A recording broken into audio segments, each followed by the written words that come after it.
তিনি বেজায় চটেছেন এবং তিনি থ্রেট করেছেন।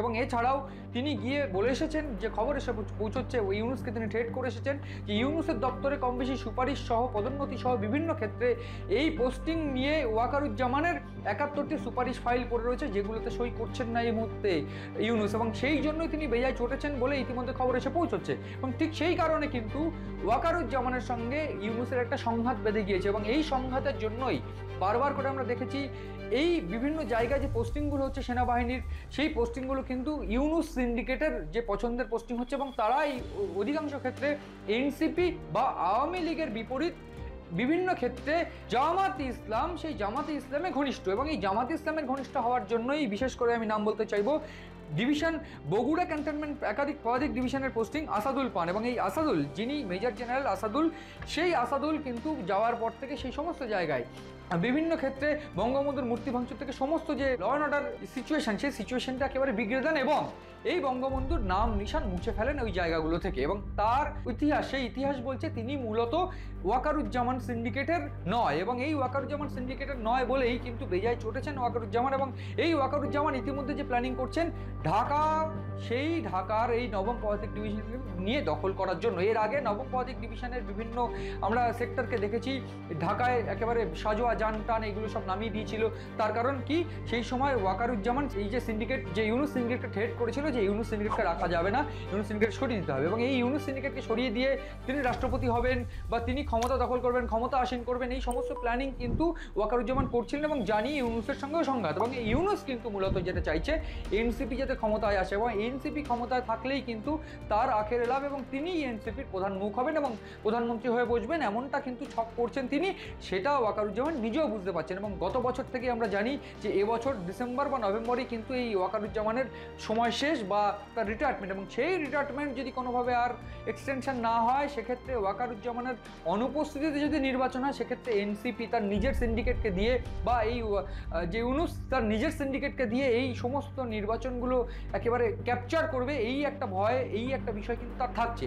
ফলে যে বিষয়টা সামনে আসছে, ওয়াকারুজ্জামানের সঙ্গে এই মুহূর্তে ইউনুসের যে ঝামেলা, যে সংঘাত, সেই সংঘাতের উপর দাঁড়িয়ে বাংলাদেশের অভ্যন্তরীণ কন্ডিশন ভীষণ বিঘ্নিত। এবং এই মুহূর্তে দাঁড়িয়ে যে বিষয়টা সামনে আসছে, আমরা দেখেছি এসসিও সম্মেলনের আগে ঠিক কয়েকদিন আগেই বাংলাদেশের যে সেনাকর্তা ওয়াকারুজ্জামান তিনি চীনে গিয়েছিলেন, এবং চীনের সামরিক বেশ কয়েকটা আধিকারিকের সঙ্গে তিনি বৈঠক করেছেন। এবং এইখানে প্রশ্ন উঠছে, তাহলে কি চীনের থেকে এইবার অস্ত্র ধার করে বা চীনের থেকে সামরিক সাহায্য ধার করে এই মুহূর্তে বাংলাদেশে গণ অভ্যুত্থান হবে? একদিকে যখন ভারতের সঙ্গে চীনের সম্পর্ক আরও সুষ্ঠু হচ্ছে, ভারতের সঙ্গে চীনের সম্পর্ক আরও শক্তিশালী হচ্ছে, সেই জায়গায় দাঁড়িয়ে ওয়াকারুজ্জামান কি এবার চীনের থেকে হেল্প নিয়ে এই জায়গাটা তৈরি করতে চলেছে, এবং সেই তৈরি করার পর কি হাসিনাকে তিনি ফিরিয়ে আনবেন, এই প্রশ্ন উঠছে। অন্যদিকে আমি প্রথমেই দুটো পার্ট করে দিয়েছিলাম এই বিষয়টা, তার অন্যতম কারণ এই ওয়াকারুজ্জামানদের সঙ্গে, এই সেনাপ্রধানদের সঙ্গে কিন্তু মূলত ইশাক দার পাকিস্তান এসে বৈঠক করেনি। পাকিস্তানের যে মডেল, যে সেনাপ্রধানদের মডেল বা সেনার শাসন মডেল, সেই সেনা শাসন মডেল কিন্তু ওয়াকারুজ্জামান চেয়েছিল। কিন্তু ওয়াকারুজ্জামান যখন দেখলো যে পাকিস্তান ডিরেক্টলি সাপোর্ট করছে না, ঠিক তখনই তিনি কি করলেন, তিনি চীনে গেলেন। এবং যখন তিনি বুঝতে পারছেন এসসিও সম্মেলনে নরেন্দ্র মোদী হ্যাঁ করেছে এবং তিনি যাবেন বলেছেন, ঠিক তার পর মুহূর্তে তিনি বাংলাদেশে গেলেন। এবং তিনি বুঝতে পারলেন যে ভারত এবং চীন এক হয়ে গেলে বাংলাদেশ সেখান থেকে সুবিধা পাবে, এবং বাংলাদেশ সুবিধা পাবে মানে সামরিক দিক থেকে এই ইউনুসকে সরিয়ে দেওয়ার জন্য, ইউনুসকে তার গদি থেকে লাথি মেরে ফেলে দেওয়ার জন্য একটা শক্তি কিন্তু কাজ করবে চীনের। এবং সেক্ষেত্রে ভারত আলটিমেটলি তার পাশে এসে দাঁড়াবে। এবং ওয়াকারুজ্জামান ডিরেক্ট সাহায্য না চাইলেও বা না পেলেও ও চীনের সঙ্গে যদি সম্পর্ক ভালো হয়, চীন যদি সামরিক সাহায্য করে, ভারতও করবে। এবং সেক্ষেত্রে ভারতের সুবিধা হবে কি, এই ইউনুসকে সরিয়ে দিয়ে হাসিনাকে পদে বসানো।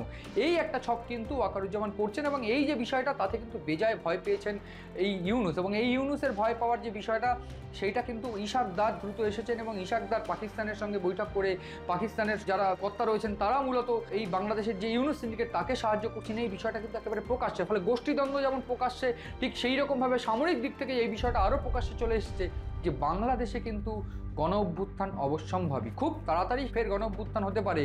এই গণ অভ্যুত্থান নবম পদাতিক ডিভিশনকে নিয়ে যদি করতে যায় ইউনুস, তাহলে সেক্ষেত্রে তার মাথাকে সরাতে হতো, এবং সেই মাথাকে সরিয়ে দিয়ে এই মুহূর্তে নিজের সিন্ডিকেটের মাথাকে বসিয়েছে ইউনুস, যেটা ওয়াকারুজ্জামানের নাপছন্দ। এবং ওয়াকারুজ্জামান সেই জন্য এই মুহূর্তে চীনের থেকে সামরিক সাহায্য ধার করতে চাইছে। এবং সেই জন্যই কি বাংলাদেশে পতন অবশ্যম্ভাবী এই ইউনূসের, সেই প্রশ্ন উঠছে। এবং এই দিক থেকে আরও একটা প্রশ্ন কিন্তু জেগে উঠছে সাধারণ মানুষের মনে, হাসিনা কি তবে ফের বসতে চলেছে? নির্বাচন কি বাংলাদেশে হবে না? নির্বাচনের আগেই কি পতন হতে চলেছে এই ইউনূসের? এবং সেই পতনের পর কি ফের ভারতের বদান্যতায়, ভারতের সহযোগিতায়, ভারতের উপস্থিতিতে ক্ষমতায় বসতে চলেছে শেখ হাসিনা? এই প্রশ্ন উঠছে এবং এদিকে নজর রয়েছে আমাদের। নজর রাখুন আপনারা।